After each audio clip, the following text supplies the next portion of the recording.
क्या एक ही पक्ष से होगा क्या? मेरी भी तो कुछ बातें होंगी। ये तो सोच रहे होंगे, अब सबके अलग अलग हो सकता है, हम उतना न सोच सके। इसलिए स्मृति कार्याग्नि की स्मृति में उन्होंने बहुत प्यारा कहा। क्या कहा? जो वर कहते पहले वाक्य, क्रीडा शरीर संस्कार समाजोत्सव दर्शनम हास्यम परिगृहे यानम त्यजेत प्रोषित भर्तृका। जब तक मैं घर पर रहूं सोलहो श्रृंगार सजाना तुम, जब अन्यत्र चला जाऊं इससे विरक्त हो जाना तुम। और कहता है कि श्रृंगार तो पति के लिए होता है। और हमारे यहाँ हिंदी साहित्य में, संस्कृत साहित्य में विरहिणी नायिका को प्रोषित भर्तृका कहते हैं। जिस नायिका का नायक पास में न हो उसे विरहिणी नायिका कहते हैं, उसे प्रोषित भर्तृका, प्रोषित नायिका कहते हैं, प्रोषित भर्तृका कहते हैं।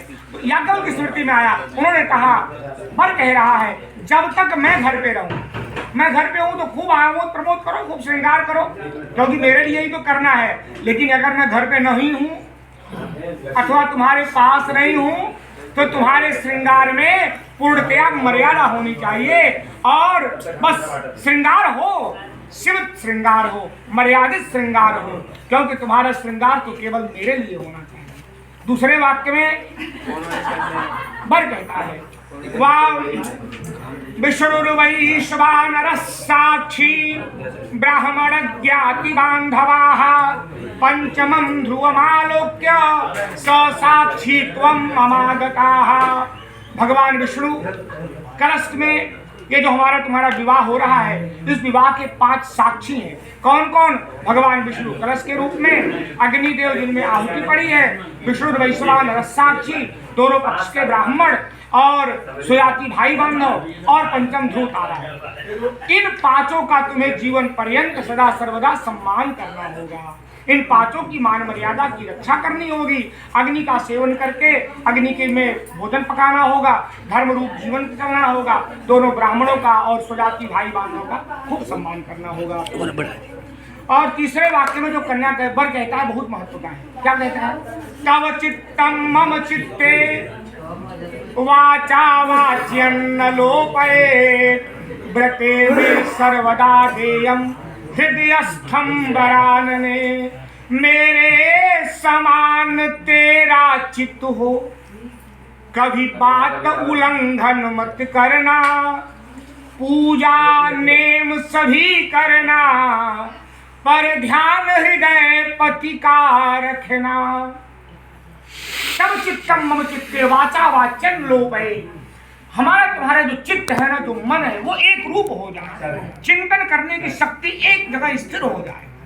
उदाहरण के रूप में जिस समय राघव जी भगवती भागीरथी को पार कर रहे हैं केवट के द्वारा, और विचार किए कि क्या करूं, ये तो केवट है, कुछ तो देना चाहिए, मजदूर है, मजदूरी तो देना बनता है।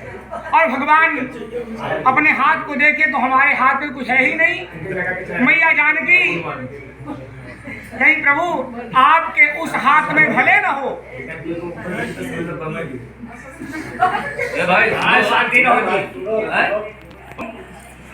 मैया ने कहा आपके उस हाथ में भले न हो, आपके इस हाथ में तो है।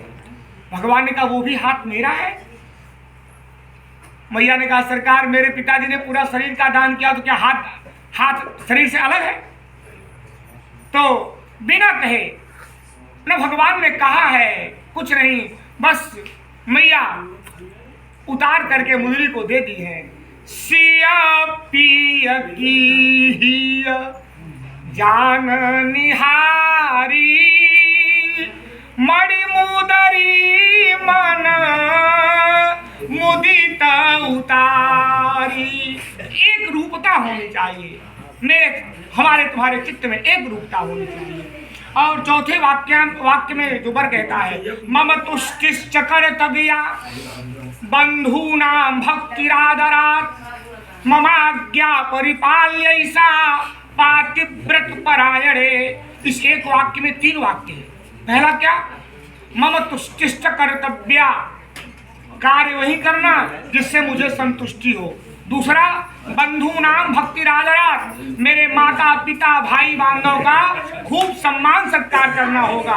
और तीसरा, ममाज्ञा परिपाल्य, जो संस्कृत के जन हैं जानते हैं, मम आज्ञा पाल्य नहीं परिपाल्य, परि उपसर्ग लगाए। यदि मैं कभी किसी कार्य के लिए किसी बात के लिए कुछ मना कर दूं अथवा आज्ञा कर दूं तो उसका पालन करना ही पड़ेगा। मातु पिता गुरु प्रभु की वाणी, बिना विचार करिए शुभ जानी। अगर पति जीवन में कभी किसी बात में मना करे नहीं, वो नहीं करना है तो उसे मानना ही पड़ेगा। ममाज्ञा परिपाल्यैषा, पाल्यैषा नहीं का परि उपसर्ग लगाया। यदि मैं जीवन में कभी किसी बात को कह दूं कि बस मान जाओ, तो फिर तुरंत मान जाना।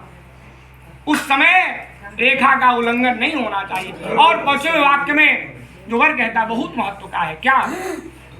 बिना पत्नी कथम धर्म आश्रमाणाम प्रवर्तते तस्मात् त्वं मम विश्वस्ता भववामांगगामिनी।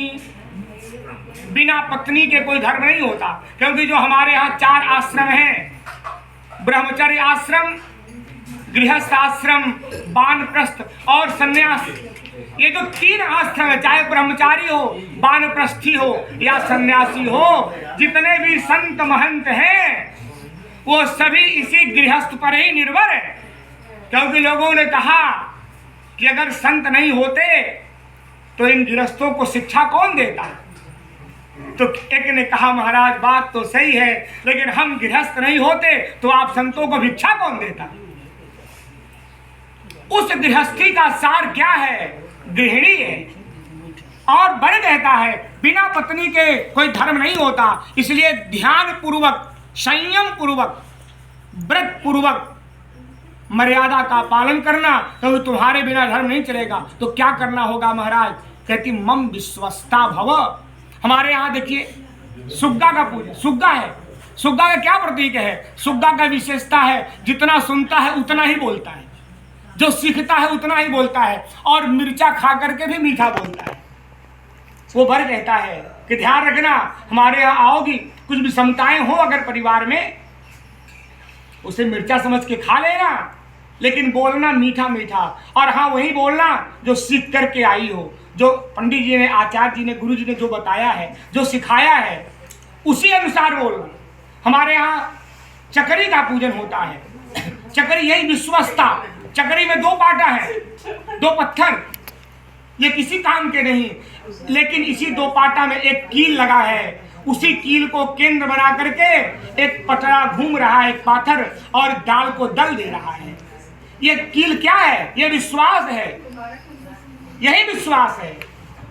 और इसी विश्वास की रक्षा करनी होगी, क्योंकि बाबा महादेव मैया पार्वती, 2 मिनट लगेंगे, मैया पार्वती से कहते हैं जल पय सरिस बिकाई देखहु प्रीति किरीतु भली बिलग होई रस जाई कपट खटाई परत पुनि।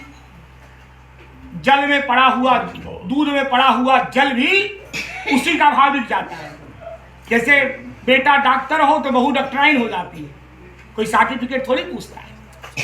बेटा मास्टर हो तो मास्टराइन हो जाती है, और बेटा पंडित जी हो तो पंडिताइन हो जाती है। कोई पूछ, क्योंकि जल पे सभी से बिका है। लेकिन वो तब तक जब तक कि दोनों में प्रेम है, विश्वास है। अगर कपट हो जाए तो फिर अलग हो जाता है। इसी तरह मेरे विश्वास की रक्षा करना, मेरा विश्वास कभी जीवन में तोड़ना मत, मेरे विश्वास की रक्षा करना। नमः पार्वती बधाई।